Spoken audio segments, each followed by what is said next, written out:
Hey, what's up guys? This is just a real quick update video of where we've been, what's been going on, and what we're about to do. So the shop got some mold in it. I wasn't gonna work out here in it. So ultimately I stopped doing the videos. I tore down all the drywall on this wall and the wall over there. I tore it all out. I tore all the insulation out. Got it all put back now. So what happened was some water was getting into the walls and I didn't know about it. Until I knew about it. Whenever we found out, it was pretty much too late. There was too much water in there, created mold, and I was working. So, you know, between working a full-time job and trying to do this, and it just gets away from me real quick.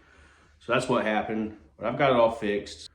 So guys, we're gonna start putting out videos again. I'll be putting out a video probably in the next week or two. I'm just gonna get these workbenches put back in, get my saws, get everything back where they need to go, get my paint booth set back up, and then we'll be rolling out with videos again.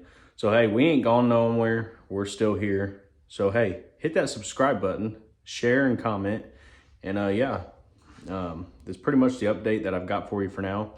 The next video you'll be seeing on the channel is a build video. So I look forward to doing that. Anyways, guys, appreciate you guys being patient with me, and I'll see you in the next one.